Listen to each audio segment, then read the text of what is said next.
তো শুভ সকাল বন্ধুরা, সকলে কেমন আছো? আমি খুব ভালো আছি। পূজা ব্লগ ভিডিও একটি ব্লগে তোমাদের অনেক অনেক স্বাগত, অনেক অনেক ভালোবাসা। তো এখন আর সকাল নেই, দেখো স্নান হয়ে গেছে আর এখন ফল কাটতে বসে গেছি। আর ওদিকে সকালবেলাকার রান্না বান্না কাজ সব হয়ে গেছে। আর আজকে সংক্রান্তি, আর আজকে কী বার বলো তো? আজকে হচ্ছে শুক্রবার। তো শুক্রবার মানে ওই 10:30 11টার মতো বাজছে। তো দেখতে পেলে দাদা ঘরেতে পুজো দিচ্ছে। তো দাদা যেহেতু এসছে তার জন্যই ঘরের পুজোটা আগে সেরে নিলাম। বললাম যে ঘরের পুজোটা আপনি করুন, আর আমি এই যে বাইরে এই যে তুলসী মন্দিরে তো সংক্রান্তির পুজোটা দিতে হয়, তো এখানে এই যে প্রদীপটা জ্বালানোর চেষ্টা করছে, কিন্তু এত বাতাস দিচ্ছে সেটা নেমেই যাচ্ছে বারে বার। তো এখন তারপরে অনেকটা সময় পেরিয়ে গেছে, এখন প্রায় 3:30 4টে বাজছে। তো 4টে বাজে তোমার দাদাভাই মাত্র স্কুল থেকে এলো। আর তারপরে একটু করে চা খেলাম দুজনে। তারপরে দেখো এই যে চালগুলো যেগুলো নুনি রেখেছিলাম সেগুলো শুকানো হয়ে গেছে। তো আজকে যাবে ভাজাতে। তো কালকে বৃহস্পতিবার ছিল বলে ভাজানো হয়নি। আর চাল নুনার ভিডিও তোমাদেরকে আগেও দিয়েছিলাম, আর এবারে তো নুনার মানে করতেই পারিনি, কেউ করে দেয়নি বলে দেওয়াও হয়নি আর কি। তো এই যে দেখো চালগুলো দিয়ে দিচ্ছি। আর এদিকে একটা প্লাস্টিক মানে পেপার দিলাম, খবরের কাগজ, আর একটু বস্তাটা ছিঁড়ে গেছিলো আর কি। তো ফুটো দিকে যদি মুড়ি পড়ে যায় তার জন্য ওটা দিলাম, আর দড়িটা দিলাম যাতে মুড়িটা ভালো করে বেঁধে নিয়ে আসতে পারে।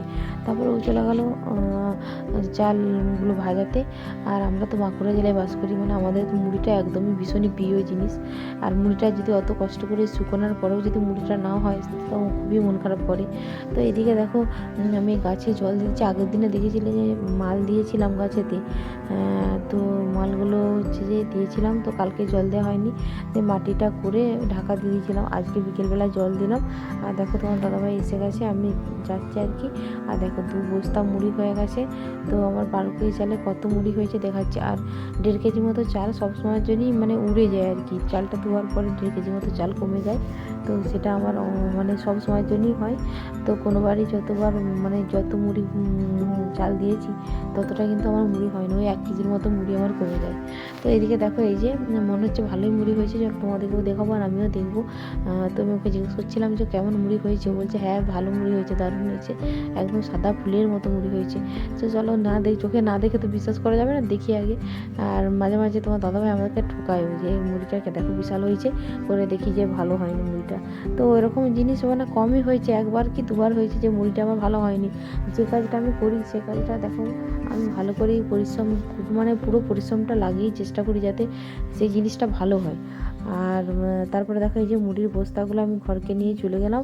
আর ভালোই ভারী ছিল মুড়ির বস্তাগুলো। আর এদিকে আমি ডামগুলো বের করে রেখেছিলাম। আর চলো মুড়ির ঢাকনাটা খুলে মানে সুতোটা খুলে দেখি আগে মুড়িটা কেমন হয়েছে, আর তোমাদেরকেও দেখাই একবার। চলো মুড়িটা কেমন হয়েছে। এদিকে দেখো একদম ঠিকই বলেছে, একদম সাদা ফুলের মতো মুড়ি হয়েছে। দেখো কতটা সুন্দর হয়েছে মুড়িগুলো, ফুলেও যে মুড়িগুলো, আর তার সঙ্গে লম্বা লম্বা, এবারে মানে বিশাল লম্বা নয়, মানে মাঝামাঝি চালটা নিয়ে এসেছিলো। আর বিশাল মানে গেরাও নয় চালটা। তো সেই যে মাঝামাঝি চালটা দারুণ মুড়ি হয়েছে, একদম দেখো সাদা মুড়ি হয়েছে, মোটে একটু লাল পর্যন্ত হয়ে যায়নি। তো হচ্ছে যে আমি চালটা একদম শুকিয়ে তারপরে হালকা ঠান্ডা করে আমি কিন্তু ভাজাতে পাঠিয়েছিলাম। আর এদিকে দেখো মুড়িটা যেহেতু পরিষ্কার করেই ভাজানো হয়, তো আমি এই যে ডামিতে একবারে ঢেলে দেবো, খুব একটা কুটি কাটা থাকে না। আর চালেতে যদিও কুটি কাটা থাকে আমি সেগুলো বেছে পরিষ্কার করেই তারপরে ভাজা করে পাঠাই। তো দেখো আগের যে মুড়িগুলো ছিল যেগুলো করলাম, মুড়িগুলো যেগুলোকে খেতে চাই না, মানে ছোটো ছোটো মুড়িগুলো থাকে, তো সেগুলো আগে ফেলে দিলাম। আর দেখো তোমার দাদাভাই নিয়ে ঢালবে, আর আমি এই নিচে বসে আছি তুলবো। তো দুজন মিলে না হলে মুড়িটা ঢালাও যায়নি, আর আধেক মুড়ি পুরো নষ্ট হয়। তো মুড়িটা টুকটুকু ঢেলে নিই, তোমরাও দেখতে থাকো।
আর এদিকে দেখো 3টে ড্রাম আমার আনা ছিল, তো সেগুলো সবই মুড়ি ভরে গেছে। আবার উপরকে যাচ্ছি, তো উপরে হচ্ছে যে একটা রুমেতে ওই সব জিনিস রাখা হয়েছে, মানে যাবতীয় যা যে জিনিস থাকে, মানে ইটিসিটি জিনিস ওখানে রাখা হয়েছে। তো ওখান থেকে নামিয়ে নিয়ে আসবো।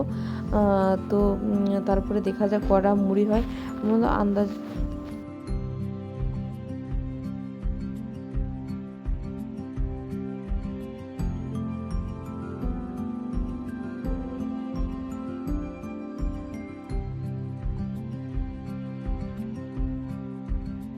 আর এদিকে দেখো এই যে আমি নামছি, কতগুলো ডাম নিয়ে নামছি, দেখো আমি পুরো 4টে ডাম নিয়ে নামছি।